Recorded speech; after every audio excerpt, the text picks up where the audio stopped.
Bonjour à tous, bienvenue sur la chaîne Échecs et Pédagogie pour la tactique du jour. Salut Romu. Salut Laurent, salut à tous. Aujourd'hui, une position issue d'une partie entre Sosonko et Elmers, jouée à Reykjavik en 1980. Le trait est au blanc et nous vous invitons comme d'habitude à mettre en pause la vidéo afin de trouver comment le grand maître Sosonko a gagné cette partie. Ensuite, Romu va tout vous expliquer. Alors, comme d'habitude, on va essayer de s'attarder un peu sur les signaux que nous renvoie la position. D'ores et déjà, on voit que la tour E2 exerce une pression sur la tour E8, puisqu'elle peut s'échanger tout simplement sur cette colonne.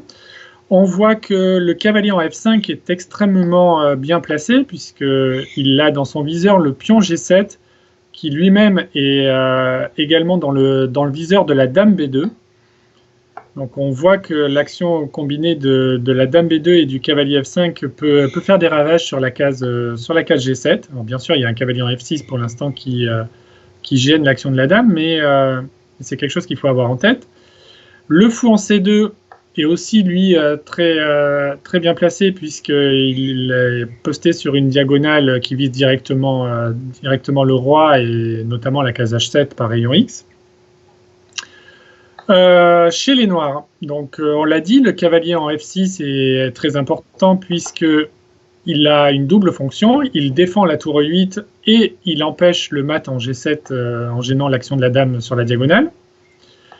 La dame en C7 défend le pion D6, qui pourrait être pris par le cavalier F5 si elle n'était pas là. Et le fou en B7 est un peu spectateur, puisqu'il est enfermé par la chaîne de pions centrale en C4 et D5, et par conséquent est loin de la zone où se passent les événements, ou en tout cas où vont se passer les événements, qui est, comme vous l'aurez deviné, évidemment l'aile roi.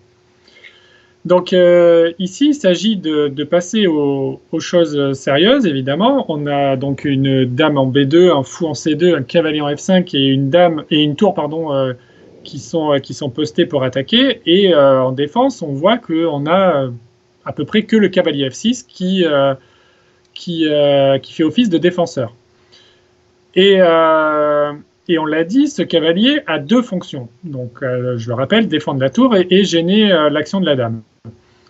Donc souvent, quand nous avons une pièce qui est comme ça, qui est un peu la base de la défense, soit on la dévie, soit on essaie de la supprimer.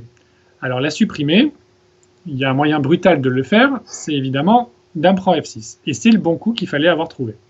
Donc c'est quand même pas le premier coup auquel on pensait, parce que on avait plutôt dans l'idée d'utiliser cette dame pour attaquer. Alors on voit tout de suite que tour prend E2 n'est pas possible à cause de dame prend G7 mat. Tu nous avais bien expliqué que la dame et le cavalier convergeaient vers cette case. Mais alors qu'est-ce qui va se passer si on accepte la dame? De toute façon, on n'a pas vraiment le choix.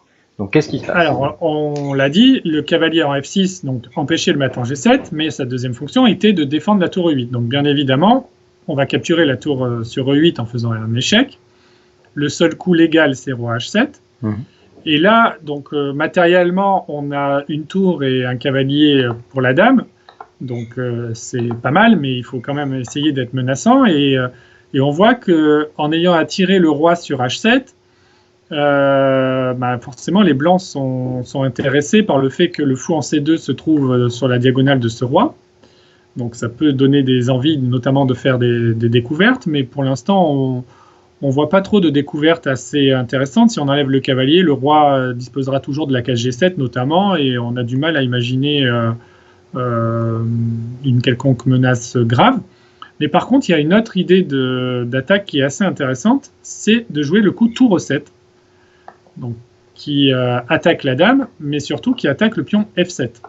Oui, ce qu'on voit au-delà de ces attaques-là, c'est que la coordination des pièces est absolument parfaite. Les trois pièces donc collaborent et elles ont pour cible le roi finalement. Toute leur énergie se concentre pour cette attaque vers le roi. Alors évidemment, les noirs ne peuvent pas donner leur dame. On va jouer par exemple dame D8 ou j'ai envie de dire peu importe la case puisque la fin sera la même. Maintenant, on va pouvoir passer aux choses sérieuses et jouer pour faire mat. Oui, c'est ça. Donc, on l'a dit, les pièces sont parfaitement placées pour attaquer. Donc, bien sûr, tour prend F7 échec. Ok. Alors regardons les différentes cases possibles. Si on vient sur G6. Alors, bon, là, c'est pas très difficile. Il faut avoir vu qu'il y avait mat en un coup avec tour G7. Voilà. À nouveau, cette belle coordination des pièces. Si on vient sur G8 cette fois-ci.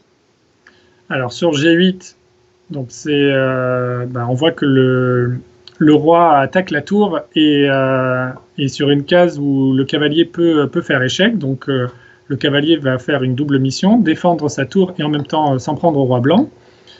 Et Au roi noir, sa ouais. force au roi noir, pardon. Et sa force, donc roi H8.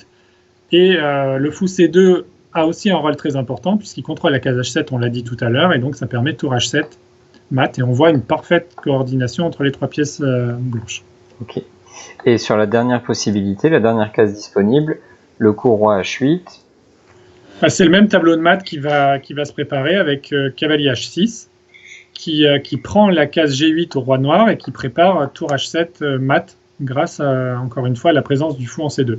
Ouais, et là ce serait terminé puisque le seul coup pour parer le mat c'est de jouer dame G8, mais on peut tout simplement récupérer avec beaucoup d'intérêt ce qu'on avait investi. Donc une tactique très élégante avec notamment une grande synergie entre les pièces restantes. Après le sacrifice de dame, les trois dernières pièces blanches sont parfaitement coordonnées et parviennent dans tous les cas de figure à créer des réseaux de mat. Donc c'est une belle leçon au sujet de la coordination. Oui, complètement. Et on voit que les blancs, se sont efforcés d'attaquer le roi et de ne pas récupérer notamment le fou B7, parce que dans plusieurs variantes, la tour pouvait prendre sur B7 le fou, là par exemple, ou après tour prend F7, et on préférait scalper le roi noir, c'était plus rapide et plus efficace. Donc toujours avoir en tête que le matériel vient après les menaces et la sécurité du roi, et là, c'en est encore un bel exemple. Ok, merci pour tous ces enseignements, Romu, et la présentation de cette tactique. On espère que vous avez apprécié cette vidéo. Si c'est le cas, merci de la liker. C'est notre moyen de savoir si vous appréciez notre travail. N'hésitez pas également à partager auprès de vos amis joueurs d'échecs qui souhaitent progresser le fruit de nos enregistrements et des quelques vidéos dont on espère qu'elles vous seront très utiles pour progresser. On vous dit à très bientôt sur notre chaîne. Au revoir, à bientôt.